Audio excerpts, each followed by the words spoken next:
talking nearly a century ago, and yet here we are looking at it through the lens of 2026. And the thing is, it still holds up.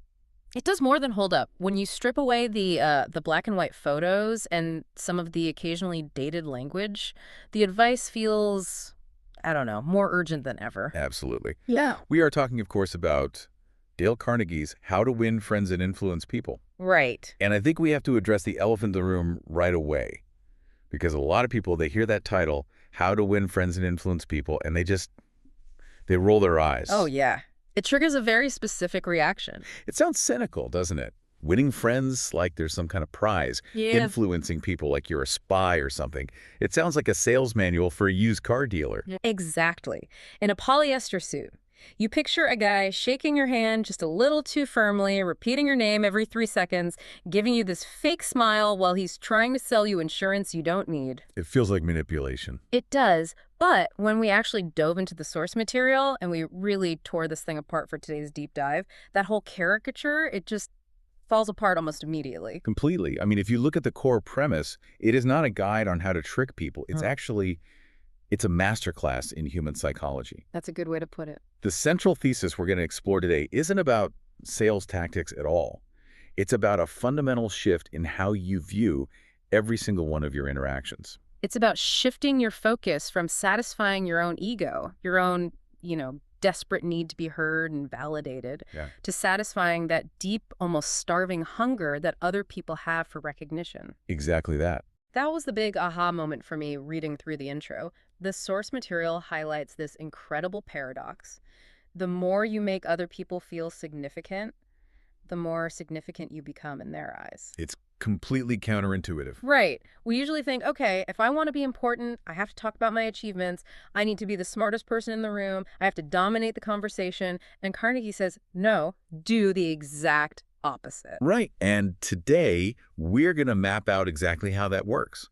We're going to move from the foundational mindset, which is all about appreciation, then into the specific mechanics, the real how-to of handling names and active listening. And then we'll get into the advanced stuff. Yeah, the advanced stuff. We're talking about leadership strategies like appealing to noble motives and the very subtle art of saving face. And the best part is we have this stack of just incredible anecdotes from the source material. We're going to be talking about everyone from steel tycoons and U.S. presidents to, like, a nurse in a hospital and a janitor. The stories are what make it real. That's the mission for today. Extracting those specific, actionable stories that prove these principles aren't just, fluff. They actually work in the real world. So where do we start? The foundation. Let's get started with the foundation. Perfect. Okay, so let's unpack this first major segment. Sincere appreciation versus flattery. The source material just hits us so hard with this concept right from chapter 1. It says that the hunger for appreciation is one of the deepest human cravings. And craving is such a strong word. It's visceral. It is, isn't it? And Carnegie uses it deliberately. He makes a point to distinguish a craving from, a simple wish or a desire. You wish for a new car. You desire a nice dinner. But you crave food when you're starving. You crave sleep when you've been up for 48 hours. And Carnegie's argument is that the human need to be appreciated is just as intense as those biological needs.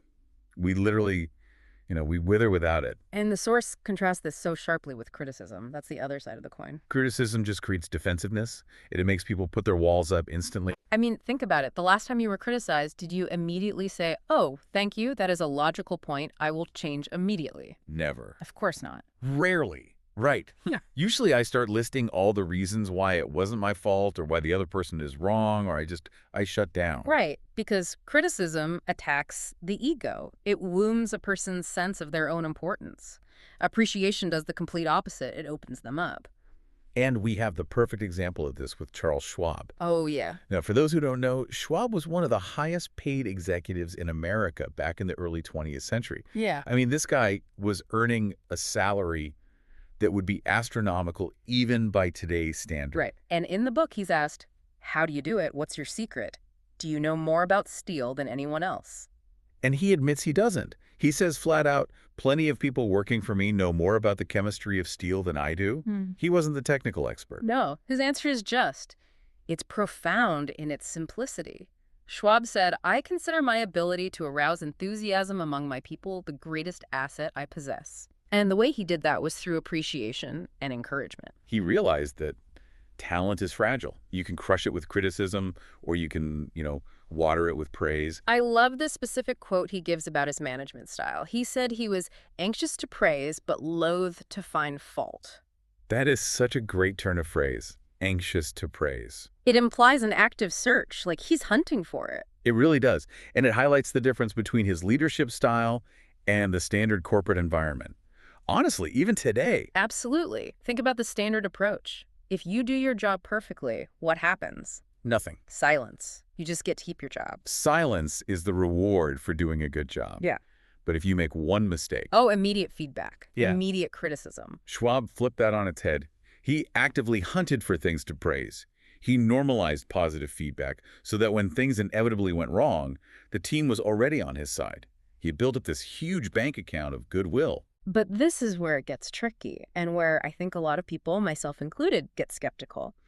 How do you do that without just being a brown-noser? Right. How do you avoid just flattering people? Because if you walk around telling everyone, great job, you're amazing, people are going to think you're fake. They're going to think you want something from them. And that is the crucial distinction the source material makes. This is where we have to be so careful. The difference between appreciation and flattery is the difference between sincerity and manipulation. The text uses a great metaphor here. It does. One comes from the heart, the other comes from the teeth. From the teeth, that's such a visceral image, Yeah. just lip service, words falling out of your mouth with nothing behind them. Exactly. Flattery is selfish. You're saying it to get something. You're telling the boss his tie looks great because you want to leave an hour early. It's transactional. Sincere appreciation is unselfish. You're noticing a genuine value in the other person, and you're voicing it with no agenda. It actually requires you to pay attention to what they're doing. You have to look closely enough to see something real. There is a really touching story in the notes about a woman named Mrs. McKinley. This drove the point home for me because it moves away from the boardroom and into, real life. It's a great one. She was hospitalized for 5 months, a really dark, difficult time. Right. And in that situation, you feel invisible. You're a patient, a number on a chart. You're stripped of your identity. You're in a gown. You're vulnerable. But there was this one nurse, Marie Petruccello.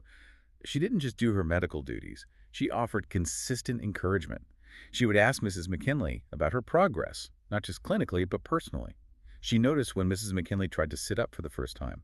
She noticed the effort. And the impact of that wasn't just in the moment. The source says that years later, Mrs. McKinley still remembered this specific kindness. That's the amazing part. It really proves that genuine interest transforms what could be a traumatic experience into a memory of human connection. It wasn't flattery. Marie didn't want anything from her. It was just heart. She saw the human being in the bed.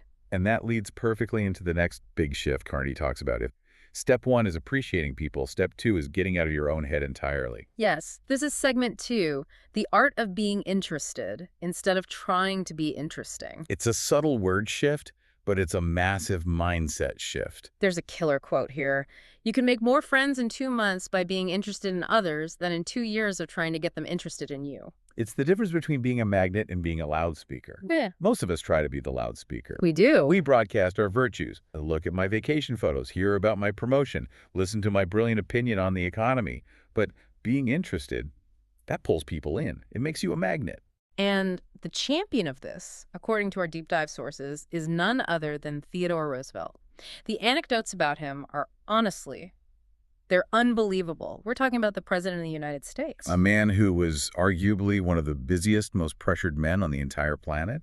He was managing a growing empire, dealing with global politics. Yet his capacity for detail regarding the people around him was legendary. It's astounding. Let's look at the valet's story. His valet, James Amos, wrote a book about him, and he said Roosevelt would call out greetings to the servants even if he couldn't see them. He'd just yell out a hello as he passed their cottages. Which is nice in itself, but the Bob White bird story is on another level. The Bob White bird, this feels like fiction, but it's documented. It's such a specific, quirky detail. So Mrs. Amos, the valet's wife, had mentioned to the president, probably just in passing, while serving tea or something, that she had never seen a Bob White bird. She knew what they sounded like, she knew the call, but she'd never actually spotted one. Sometime later, the Roosevelts are at their cottage, and the phone rings.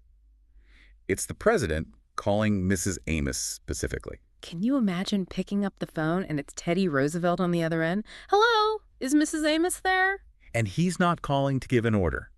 He's not calling to complain about the laundry. He's calling to tell her to look out her window right now because there is a bob-white bird in the yard. That is incredible. I mean, it implies he remembered that tiny, insignificant detail. She hasn't seen this bird.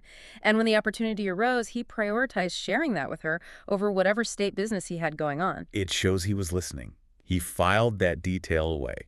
It wasn't about politics. It was about a shared human experience. He was saying, I remember you.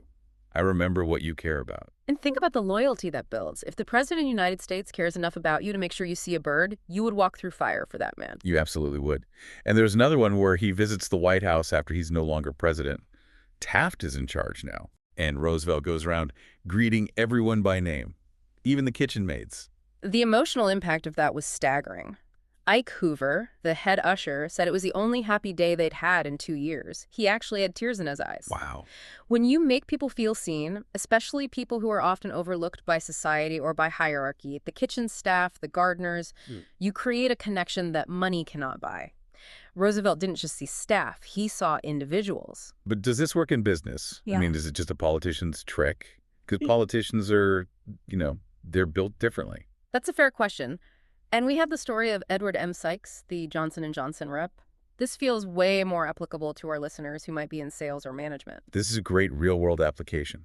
So Sykes was visiting a drugstore in Massachusetts. Now, the standard sales playbook is what?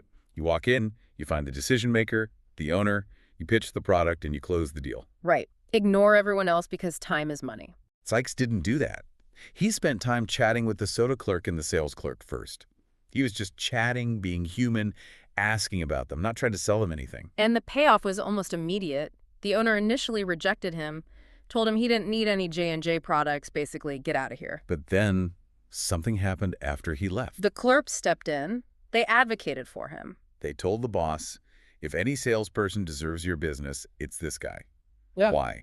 Because he treated them like people, not like furniture. The owner actually called Sykes back and gave him the order. That is the power of being interested. It turns the gatekeepers into your biggest allies. It's fascinating because it seems so small, but it changes the entire dynamic of the room. It turns a transaction into a relationship. And speaking of small things that make a huge difference, let's talk about the sweetest sound. Yes. Chapter 3. The principle here is that a person's name is to that person the sweetest and most important sound in any language. And for this, we have to talk about Jim Farley. This guy's story is the American dream on steroids. Jim Farley is the ultimate case study. He started with nothing, born into poverty. His father died when he was young. He worked in a brickyard, had very little formal education, never even went to high school. But he ended up as the Postmaster General of the United States and the chairman of the Democratic National Committee. He was the kingmaker behind FDR. And his superpower, it was names. He could reportedly call 50,000 people by their first names. 50,000. I can barely remember my neighbor's name half the time, and I've lived next to him for 3 years. Me too. So how did he do it? Was he a savant? Did he have some kind of photographic memory? No, and that's the important part. The source emphasizes this. It wasn't magic. It was work. He treated it like a job. What was his method? When he campaigned for FDR in 1932, he traveled to 20 states in 19 days, met thousands and thousands of people. But here is the key. After the meetings, he didn't just go to sleep. He sat down and wrote down the names. He wrote down details, their kids' names, their jobs, their hobbies, what they talked about. And then he sent them personal letters. So when he saw them again, or when he sent a follow-up, it wasn't some form letter, it was personal. How's the arm, Bill? How did your daughter's wedding go? That creates a connection that is incredibly hard to break. It creates a bond. He basically built a database before computers existed. He understood that a name is a person's identity.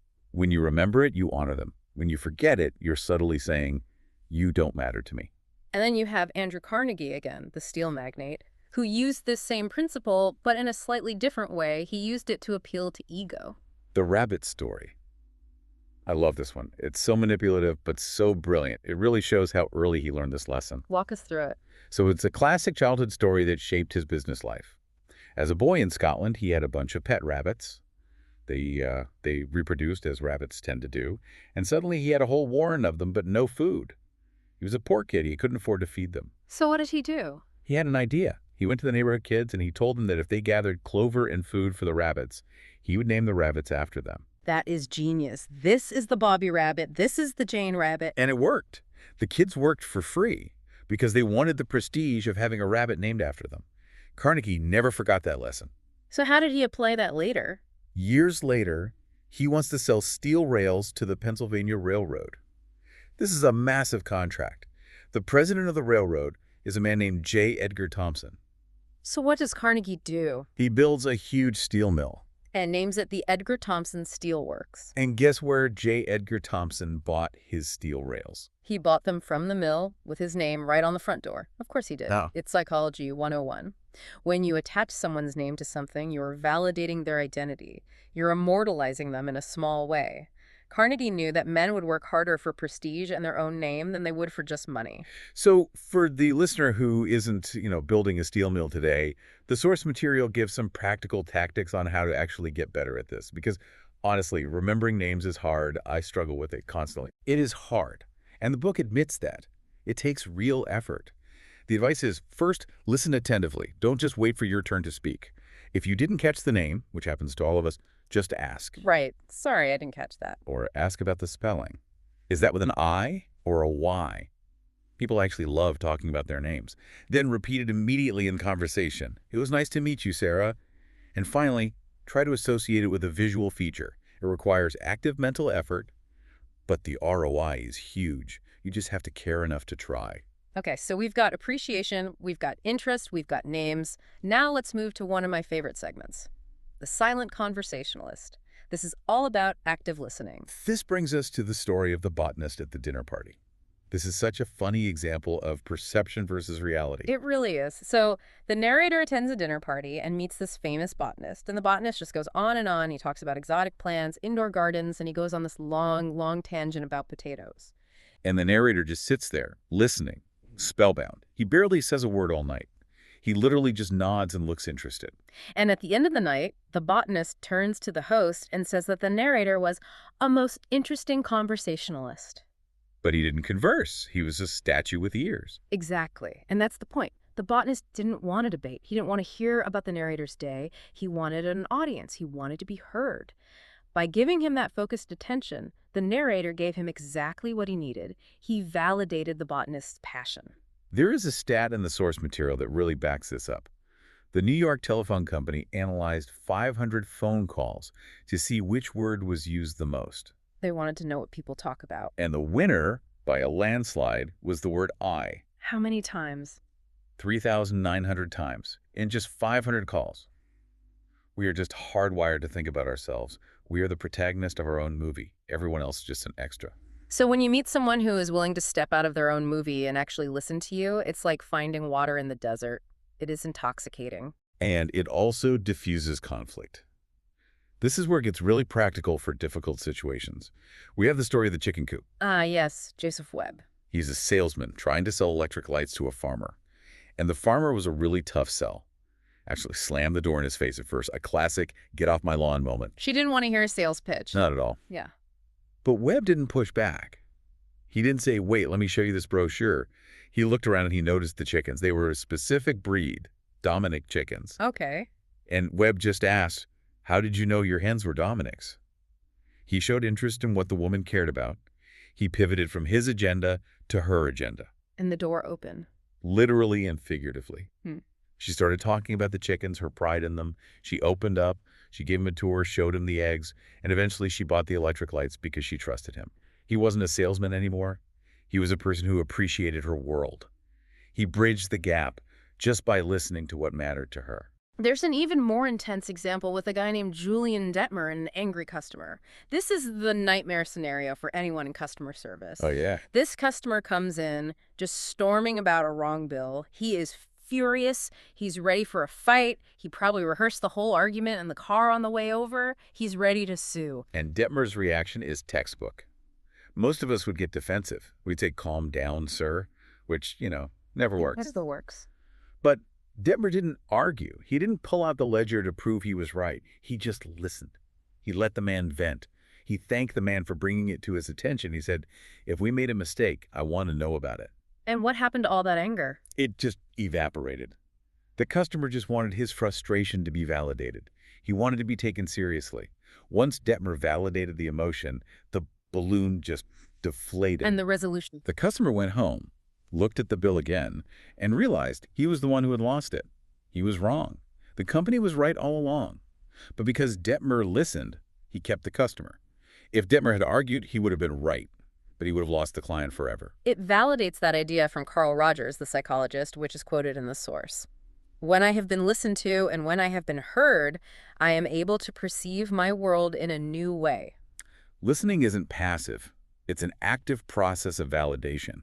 It transforms the other person's state of mind. It allows them to lower their defenses and actually think clearly again. Okay, so let's move into the advanced class. Segment 5, advanced influence. This is where we get into noble motives and saving face. This feels a bit more strategic, maybe even a little Machiavellian if you're not careful. It is strategic, but it relies on believing the best in people. Let's start with J. Pierpont Morgan, the titan of banking.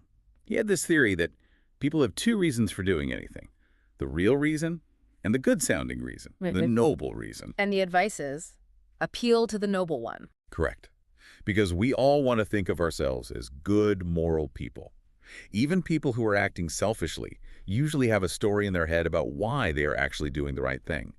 If you challenge the real reason, which is usually selfishness or greed, people get defensive. But if you appeal to the noble reason, they try to live up to it. Precisely.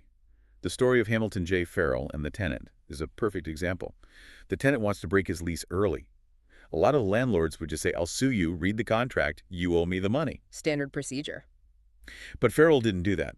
He went to the tenant and he used this technique. He said, "I believe you are a man of your word." He appealed to the man's identity as an honorable person. He said, "Think it over for a few days, and if you still want to leave, I'll accept it, but I think you're better than that." We're either men or monkeys. That was the line. A bit dramatic, maybe, but it was effective. The tenant stayed. He wanted to be the man of his word that Farrell described. He didn't want to admit to being the monkey who breaks his promises. He wanted to live up to the high opinion the landlord had of him. We see this with the newspaper photos, too. This is a fascinating contrast. You have Lord Northcliffe and John D. Rockefeller Jr., both trying to stop newspapers from publishing photos they didn't like. Northcliffe used the mom card. He wrote to the editor, "Please don't publish this. My mother doesn't like it." He didn't say, "I hate this photo. I look fat." He appealed to the universal respect for motherhood. It makes the editor feel like a gentleman for complying. Oh, well, if it's for his mother. Yeah, and Rockefeller. He had photos of his children he wanted suppressed. He didn't say, "I'm rich and powerful, stop it." He said, "You know how it is, boys. It's not good for youngsters to get too much publicity."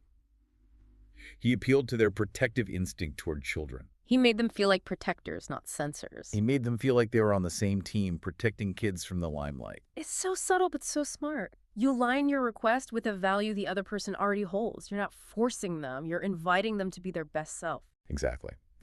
And the final piece of this advanced toolkit is letting others save face. This is chapter 7. And this is something we are terrible at in modern culture.